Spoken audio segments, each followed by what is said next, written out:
All right, the number one most important thing when it comes to your outfit looking great is the fit. If the fit's not right, it's not going to look good. So in this video, I'm going to explain what you should be looking for to get that perfect fit. And we're going to be covering every single detail pertaining to the jacket, the pants, and shirt, as well as some accessories, including correct tie length, tie bar size and placement, and belt size. I can't stress enough just how critical this is. This is something you absolutely need to know and understand to look your best, so definitely pay attention to this video. We're going to start off with the jacket and talk about 6 key areas of fit, beginning with the shoulders. This is one of the most important and critical areas of fit to get right. For a properly fitting jacket shoulder, the shoulder seam should end just before your arm starts to break downward, and the sleeve should follow that line and roll smoothly down your arm with no creasing or dimpling at the shoulder. If the seam is closer to your neck, the jacket will look too small, and if it extends past your shoulder, the jacket will look too big. Moving on now to the jacket collar and lapels. The jacket collar should lay flat against your shirt collar and the back of your neck. There should not be a gap between the jacket collar and the shirt collar. If you see this, it means the jacket does not fit properly. Similarly, the lapels should also lay flat against your chest. One of the most common issues you see with lapels is where they kind of fold up off of your chest, and that is a sign that the jacket is too tight. Both a collar gap and a lapel that doesn't lay flat are indications that either the jacket doesn't fit, the jacket is poorly made, or that you might have a specific posture or fit concern that doesn't make that particular brand a good match for you. Let's talk about how the jacket should lay on your back. If you see any stress at all on the seam running down the center of your back, that is a sign that the jacket is too tight. If there's a bunching up of the fabric below the collar called a collar roll, this could be a sign that you have square shoulders as opposed to sloping shoulders, and again, that this particular suit brand might not be a good match for you. This is relatively common and not the end of the world if it's not too severe, but if you do want that perfect fit, this is something to pay attention to. Next is the jacket closure. When you button your jacket, it should feel comfortable with just a little bit of play between the jacket and your body, and there should be no visible bunching of the fabric.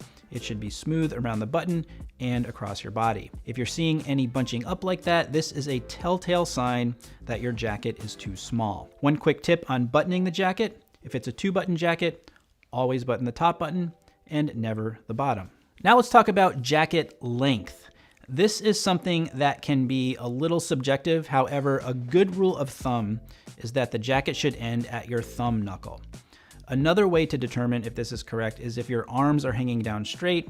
When you make a fist, the tips of your fingers should just touch the bottom of the jacket. Another thing to note is that, like a good lawyer, your jacket should always cover your butt. The final jacket fit consideration is the sleeve length. Ideally, the sleeve should end right about at your wrist bone. If it's too high, the sleeve's going to look too short, and if it's too low, the sleeve will look much too long. Now we're going to move on to our pants and 2 specific concerns, starting off with the length. Now, before I talk about what is correct in terms of pant length, let me show you what is incorrect. This is too short, where you're seeing a lot of ankle and sock, and this is too long, where there's a lot of pooling of the fabric down by your ankles. Now, when we start to get into what is the correct or ideal pant length, that's when it gets very subjective and dependent on your personal style preferences as well as your body type. When we talk about pant length, we use the term break, which refers to the fold or creasing of the fabric above where the pant leg meets your shoe. There are 4 different types of pant breaks, and what I'm gonna do now is walk you through each one of them and explain why you might choose one over the other. Pant break number 1 is no break.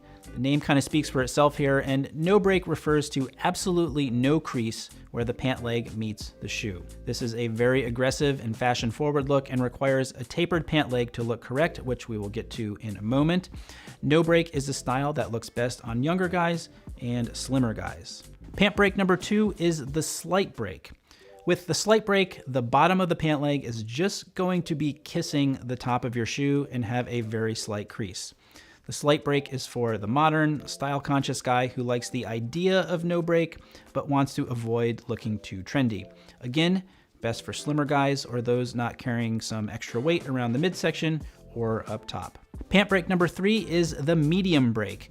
A medium break is the perfect all-around length for anyone of any shape or size. If you've got a more conservative style, don't want to be too trendy, and just want something that looks classic and natural, the medium break is the style that you should choose. And pant break number 4 is the full break. The full break is a more classic, old school style that will only work with wider trousers. The full break looks best on older gentlemen, heavier guys, and in vintage/throwback situations. Now, once you've decided on the pant length that you prefer, the final consideration with regard to pants is the width of the leg. And the name of the game here is to have everything look proportional, so when you see the outfit as a whole, everything looks cohesive. Here, it is especially important that you pay attention to your particular body type. If you're taller and slimmer, your pant leg can be narrower. And if you have broader shoulders or you're a broader guy in general, the pant leg is going to have to be wider to look correct. It's very trendy right now to have a slim pant leg, and some custom suit companies will try to push you in that direction. But always remember that what's most important is that you dress your body and that you're true to that rather than trying to get a look that won't work for you. This is one of the keys to looking great.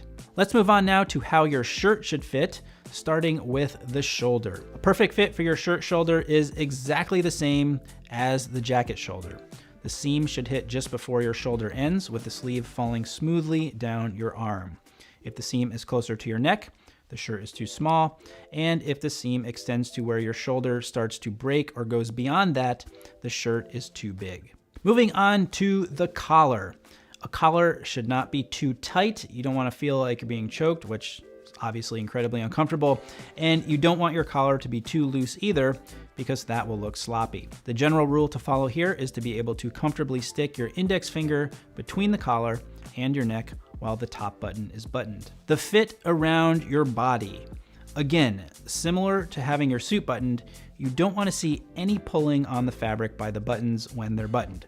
This is a sign that the shirt is too tight. And you also don't want to have a lot of excess fabric bunching up on the sides, which means your shirt is too large. When the fit is just right, it should feel comfortable. You should be able to move around easily and not feel constricted in any way. The final important consideration with your shirt is the sleeve length. If you've got the proper jacket sleeve length, you've got to make sure that your shirt sleeve length is right as well. Ideally, you're looking for it to hit just above your palm. If it's higher than your wrist bone, that's too short. And if it's extending over your wrist onto your palm, that means the sleeve is too long. The last question you might have about sleeve length is how much of your shirt cuff should show under your jacket sleeve. Although guidance varies on this question, it's generally accepted that you should show between a ½ inch and 1 inch of shirt cuff. Okay, now that you understand how your jacket, pants, and shirt should fit, let's move on to a few accessories, starting with your tie and the correct tie length. The tip of your tie should extend just past the top of your belt buckle. Too short looks a little silly, and too long looks pretty sloppy. Now, depending on the length of your tie or the length of your torso, you may run into a situation where the back blade of the tie is too long, even if the front is perfect. Two quick solutions for that problem: you can either tuck the back blade inside your shirt or fold it up and pin it to keep it out of view. One final consideration here is that when you tighten the tie around your neck, you want it to be flush with the collar to avoid any gap between the collar and the top of the tie. Now, if you're wearing a tie, you may consider wearing a tie bar, so let's talk about correct tie bar size and correct tie bar placement. In terms of size or length, it's all about proportion in relation to the width of your tie. A tie bar that's just about 3/4 the width of your tie is just about perfect, and a tie bar should never be wider than your tie. In terms of placement, you want to wear it between the 3rd and 4th buttons of your shirt, right around your sternum. Too high or too low is going to throw off that balance and not look right. The angle of your tie bar should always be perpendicular to your tie and not crooked. And always be sure that you're attaching the tie bar to both your tie and your shirt placket, since the purpose of a tie bar is to hold your tie in place. Finally, let's talk about your belt. When you're pairing a belt with your suit, you definitely want it to be the right size. Typically, your belt size is going to be about 2 sizes larger than your waist size. And you'll know if you have the correct belt size if the tip of the belt ends about halfway between your fly and your hip. One final thing to pay attention to with your belt is what's called the gig line. So when your shirt's tucked in, the placket of your shirt should form a straight line with your fly. And your belt buckle should also be in line with this. If any of these 3 things are off slightly, you can see how sloppy that looks. All right, I know that was a lot of information, but again, I can't stress enough just how important it is to understand the principles of proper fit.